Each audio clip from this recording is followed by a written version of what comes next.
Hello વિદ્યાર્થી મિત્રો, good morning. કેમ છો? આજે ઓનલાઈન લેક્ચરમાં તમારું સ્વાગત છે. તો આજે ઓનલાઈન લેક્ચરમાં આપણે કરશું એક્ટિવિટી 13. તો 13માં આપણે પોયમ જોઈ ગયા ટમેટો સે. હવે આજે આપણે જોશું હેલ્પ લાઈન. તો એ પહેલાં આપણે ચાલુ કર્યા પહેલાં તમે તમારી બુક, પેન્સિલ, ઇરેઝર અને પેન લઈને બેસવાનું છે.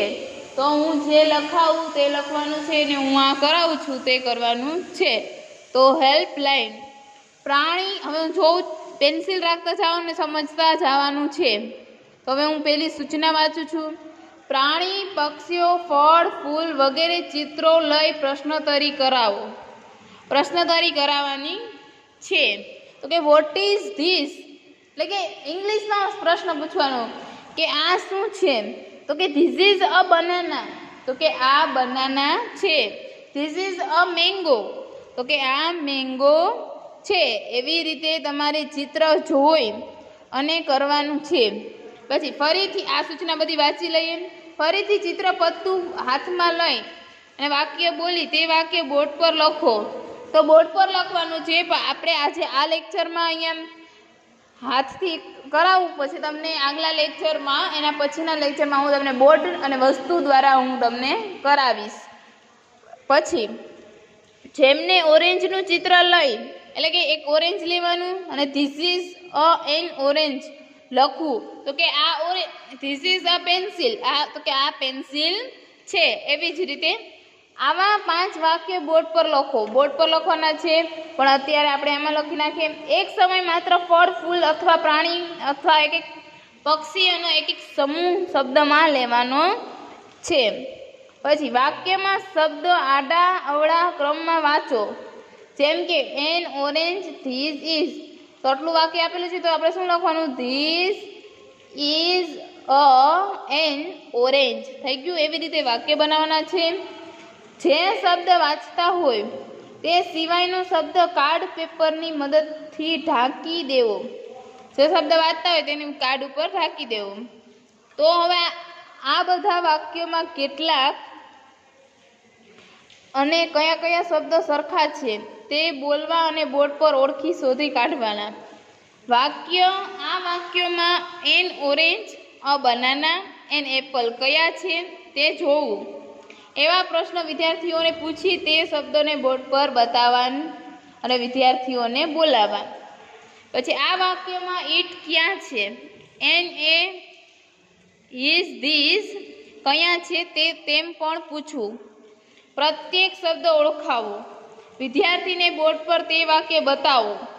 બધા વાક્ય બોર્ડ પરથી ભૂસી નાખો. તે 5 વાક્યોનું એક વાક્ય નવેસરથી લીટીમાં દોરીને બોર્ડ પર લખો. પછી ધીસ ઇઝ એન ઓરેન્જ. તમે એક શબ્દ લખીને અટકો અને વિદ્યાર્થીઓ તે શબ્દને બોલવા દો. તમારે એમ બોલવાનું ધીસ ઇઝ એન, આ વસ્તુ શું છે, તો કે પેન. એવી રીતે તેમને છેલ્લે લખેલું વાક્ય વિદ્યાર્થીને કોપી કરાવો. જે વાક્ય લખ્યું છે તેનું કોપી કરાવો. આ પદ્ધતિ એક એક તાસ વારાફરતી પ્રાણી, પક્ષી, ફૂલ વગેરે માટેના વાક્ય કરો. તો આજે આપણે બુકમાં કરશું આવી રીતે. પછી આપણે નેક્સ્ટ પીરિયડમાં બોર્ડ વર્ક કરીશું. તો આપણે શું કરવાનું છે?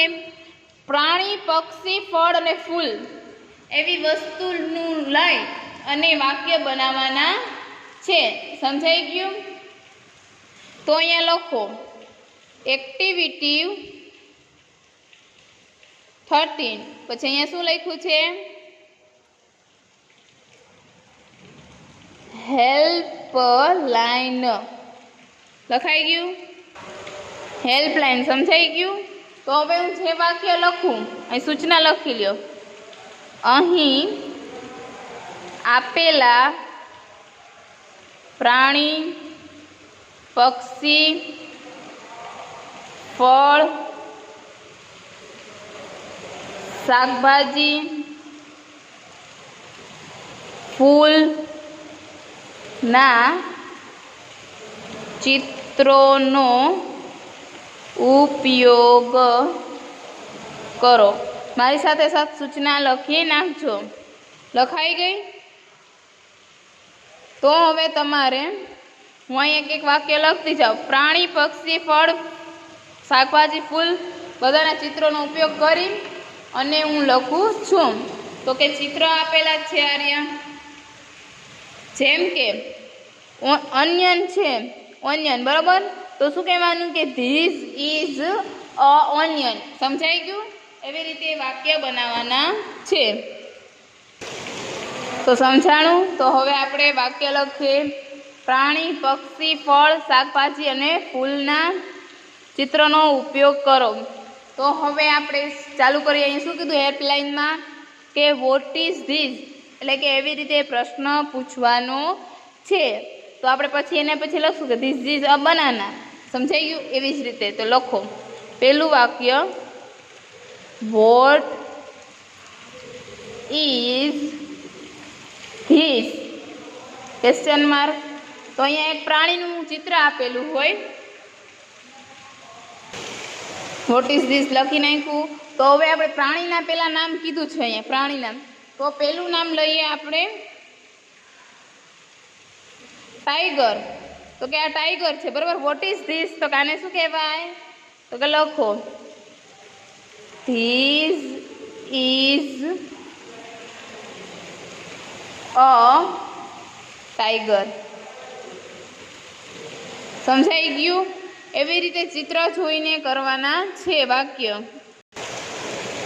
ટાઈગર. હવે બીજું વાક્ય એના પછીનું. તો કે ગમે એક ચિત્ર લઈ લેવાનું. તો કે એલિફન્ટ. શું લેવાનું? આ એલિફન્ટ. તો શું કહેવાનું આને? પ્રશ્ન પૂછો વોટ ઇઝ ધીસ. તો કે આ કોનું કયું ચિત્ર છે? તો કે તમારે લખવાનું ધીસ ઇઝ એન એલિફન્ટ. થઈ ગયું? એવી જ રીતે તમારે ચિત્ર જોઈને લખવાનું છે. પછીનું ચિત્ર ડિયર. આ ચિત્ર લઈએ હવે. What is this. તો કે આ શું છે? તો લખો ધીસ ઇઝ અ ડિયર. સમજાઈ ગયું? પછી બીજું ચિત્ર જોઈએ હવે એના પછી ઝીબ્રા. ઝીબ્રાનું જોઈએ. તો કે આ ચિત્ર જોઈને પછી લખવાનું what is this question mark. તો કે આ કેનું ચિત્ર છે? તો કે ધીસ ઇઝ અ ઝીબ્રા. સમજાઈ ગયું? હવે પાંચમું વાક્ય. બધાના 5-5 વાક્ય જોઈએ. પ્રાણી, જંગલી પ્રાણીઓના. પછી વોટ ઇઝ ધીસ. તો કે લાયન. સમજાણું? હવે લાયનનું ચિત્ર જોવાનું. લાયન ક્યાં ગયો છે? આર્યો. તો કે વોટ ઇઝ ધીસ. તો કે આ ચિત્ર કેનું છે?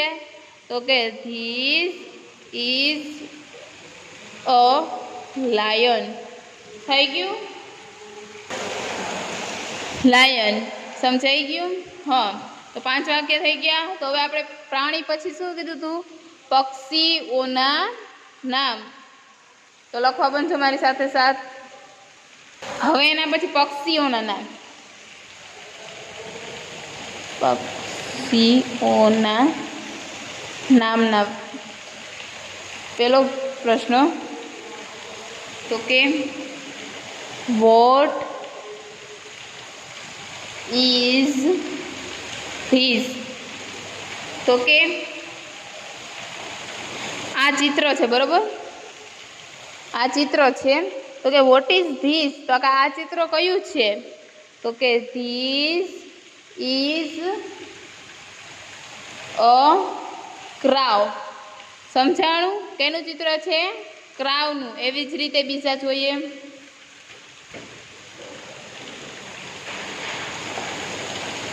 પછી એના પછી વોટ ઇઝ ધીસ. આ પ્રશ્ન પૂછવાનું કે આ કયું ચિત્ર છે? તો તો કે જો વોટ ઇઝ ધીસ તો લખો.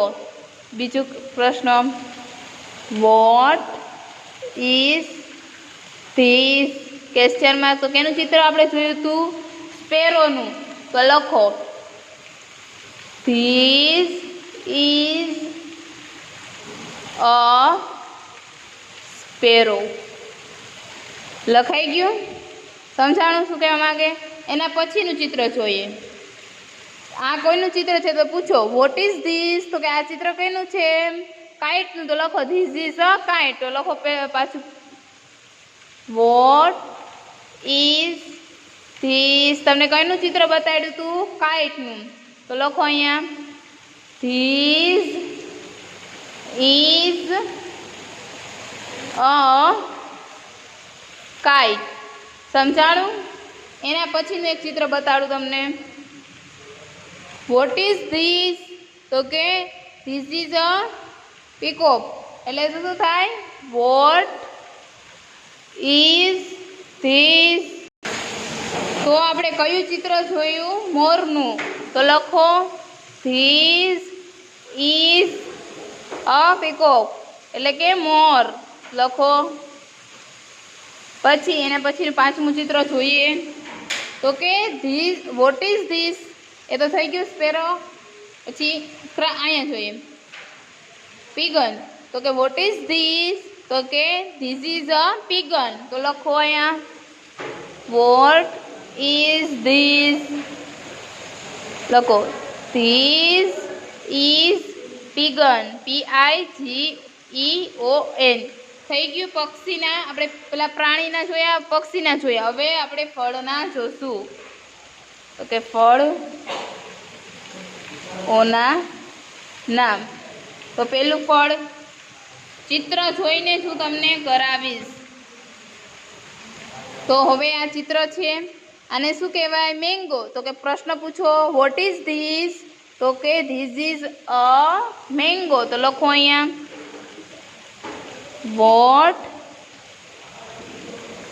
What is this question mark. પછી લખો અહીંયા ધીસ ઇઝ મેંગો. થઈ ગયું?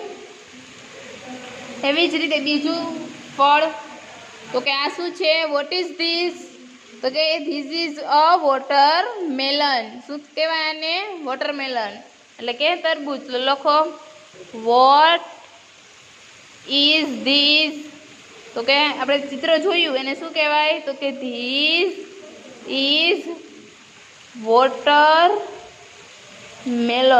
થઈ ગયું? એવી જ રીતે ત્રીજું વાક્ય વોટ ઇઝ ધીસ અને શું કહેવાય ધીસ ઇઝ અ બનાના. શું કહેવાય બનાના તો લખો વોટ ઇઝ ધીસ તો કે આપણે કયું ચિત્ર જોયું તો કે બનાનાનું તો કે ધીસ ઇઝ બનાના BANANA. થઈ ગયું? પછી ચોથું ચિત્ર જોઈએ વોટ ઇઝ ધીસ. તમે ગમે ચિત્ર લઈ શકો ગમે વાક્ય બનાવી શકો. વોટ ઇઝ ધીસ તો કે આપણે કેનું ચિત્ર જોયું એપલનું તો કે ધીસ ઇઝ અ એપલ તો લખો what is this question mark. લખો ધીસ ઇઝ આપણે કેનું ચિત્ર જોયું એન એપલ. શું આવે એન એપલ APPLE. પછી પાંચમું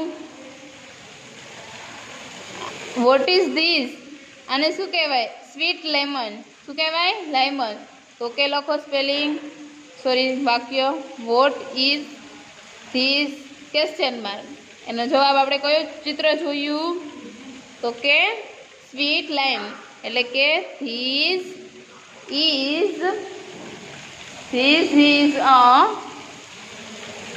અ સ્વીટ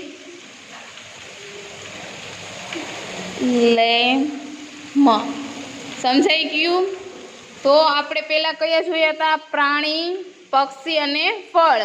તો હવે તમારે હોમવર્કમાં આવી જ રીતે વાક્ય બનાવવાના છે ચિત્ર જોઈને બનાવવાના છે. તો હોમવર્કમાં આજે કરાવેલા વાક્ય મુજબ વાક્ય બનાવવાના છે.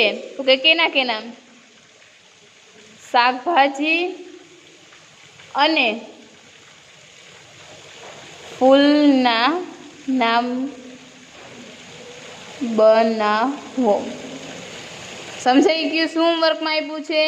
આછા કરાવેલ વાક્ય મુજબ વાક્ય બનાવવાના છે અને શાકભાજી અને ફૂલના નામ બનાવો. કેવી રીતે બનાવ્યા હતા? What is this? તો કે ધીસ ઇઝ અ ટાઈગર. તો કે આપણે પ્રાણીના નામ બનાવ્યા હતા, પક્ષીના નામ બનાવ્યા હતા અને ફળના નામ બનાવ્યા. હવે તમારે શાકભાજી અને ફૂલના નામ બનાવવાના છે. ચિત્ર જોઈને મેં કેમ ચિત્ર એક એક બતાડતી ગઈ અને વાક્ય કરાવતી ગઈ. તો આજના લેક્ચરને અહીંયા સમાપ્ત કરીએ છીએ. નમસ્તે.